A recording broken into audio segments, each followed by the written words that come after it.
Shalom bagi kita semua. Perkenalkan, nama saya Rusman Effendi Tarigan. Saya kuliah di STT Albi Sabda Medan. Sekarang tingkat 3, duduk di semester 6. Kali ini saya akan membacakan dan menjelaskan hasil laporan baca saya dalam mata kuliah Homiletika yang dibawakan oleh dosen saya, Dr. Ramli Harahap. Di mana di sini judul saya adalah berpikir secara teologis, yang diambil dari buku Alien Ronald G. Penerbit Gunung Mulia. Kita langsung aja masuk ke pembahasannya. Yang sinilah judul subjudul saya, teologi membentuk khotbah. Nah, yang pertama kita di sini jelaskan lah, mana kita ketahui dulu apa itu kata, arti, dan berasal dari manakah kata teologi.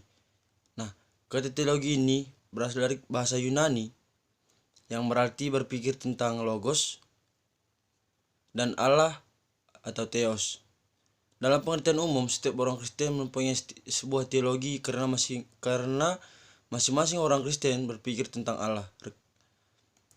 Di sini ada yang saya temukan adalah pendapat tentang Helena Russell menunjukkan bahwa kebanyakan orang Kristen mempunyai sebuah teologi yang tertanam kuat, yakni sebuah teologi yang tertanam kuat, yakni pendekatan terhadap keyakinan-keyakinan dan isu-isu teologis dan yang diterima begitu saja,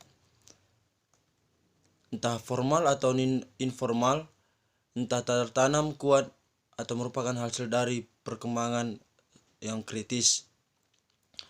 Teologi mengasumsikan atau menentukan apa yang secara mendalam paling diyakini mengenai hal berikut. Yang pertama, sumber-sumber dan sarana yang digunakan manusia untuk menafsirkan Allah, misalnya pernyataan, Alkitab, tradisi, pengalaman, dan seni dan ilmu pengetahuan. Kedua, Allah khususnya hakikatnya dan sifat Allah, maksud Allah untuk kehidupan dan alam semesta, batas kekuasaan Allah dan bagaimana kuasa itu bekerja. Seterusnya, Roh Kudus atau khususnya hubungan antara Roh Kudus dengan Allah dan Kristus, hakikat dan karya Roh Kudus. Maksud Roh Kudus serta manifestasi, pengalaman dan pimpinan Roh Kudus.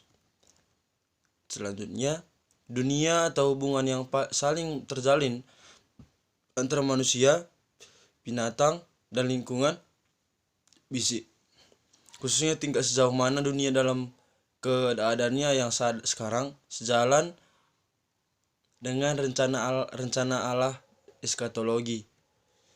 Di sini selanjutnya, keyakinan si pengkhotbah tentang hal-hal ini, entah informal atau formal, implisit atau eksplisit, tertanam secara naif atau berkembang secara kritis, mempengaruhi cara si pengkhotbah memahami Alkitab dan apa yang diharapkan akan ditemukan oleh si pengkhotbah dalam Alkitab. Si pengkhotbah harus berusaha menyebutkan baik bagaimana hal-hal ini mempengaruhi pemikiran teologis si pengkhotbah itu sendiri, maupun faktor-faktor serupa yang bekerja di dalam jemaat. Seterusnya,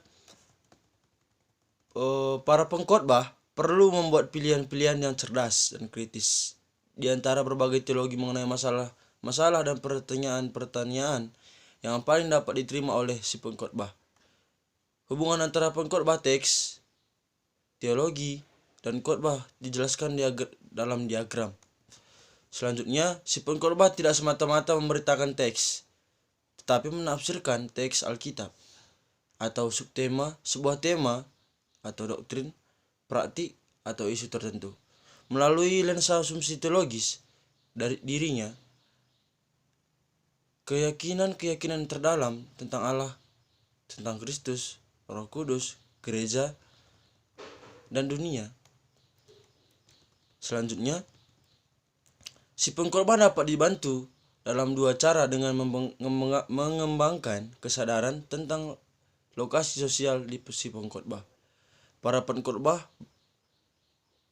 khususnya yang keturunan Eropa, dapat bersikap kritis tentang cara bagaimana lokasi-lokasi sosial mereka secara prematur, menghalangi opsi-opsi penafsiran.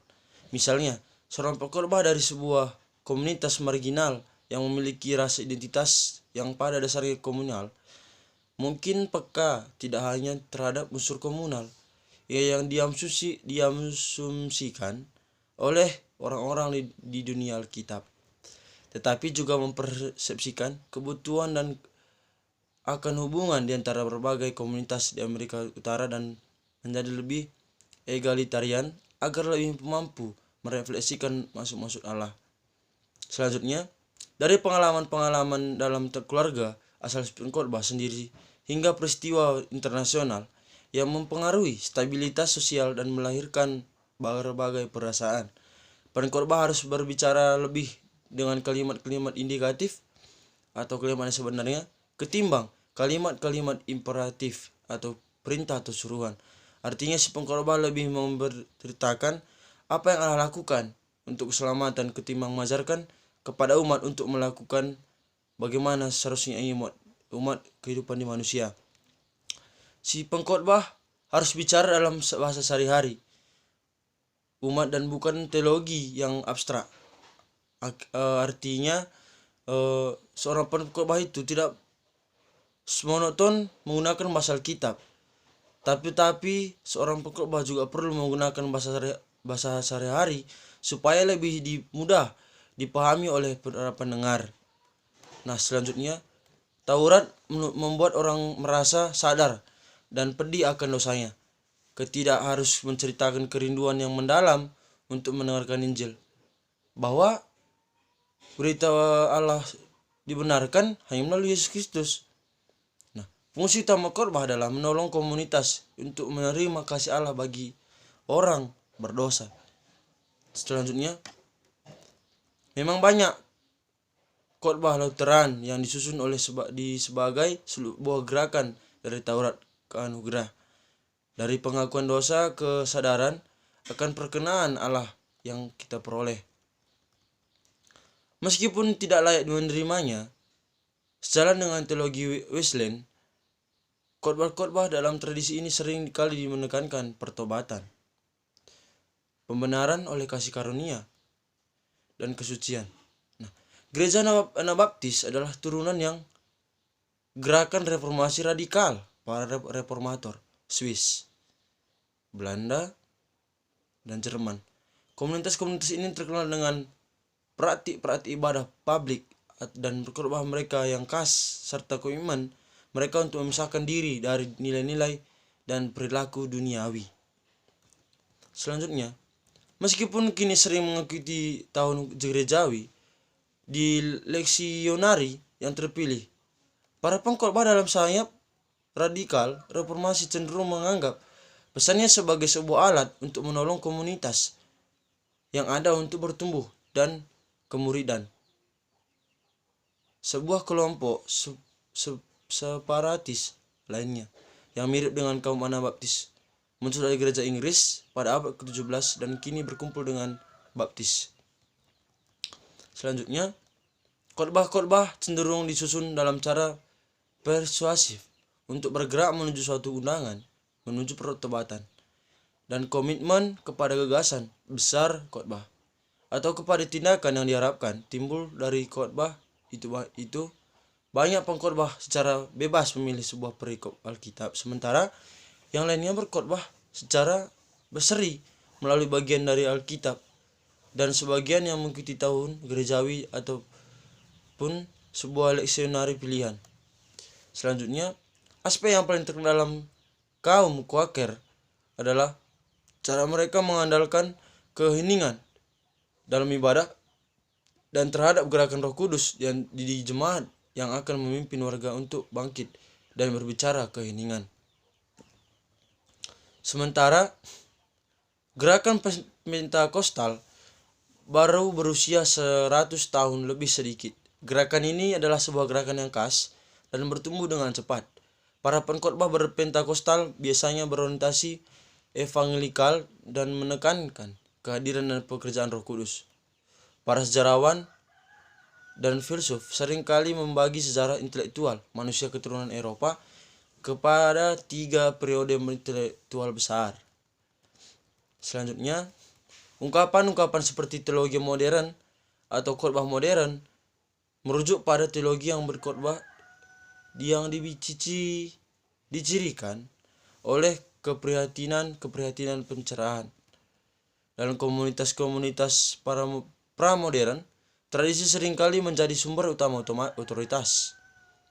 Makna dari tujuan orang cenderung memisahkan nilai tersebut. Banyak dunia modern pra-modern percaya akan kehadiran entitas supramanusia, Allah dan dewa-dewa.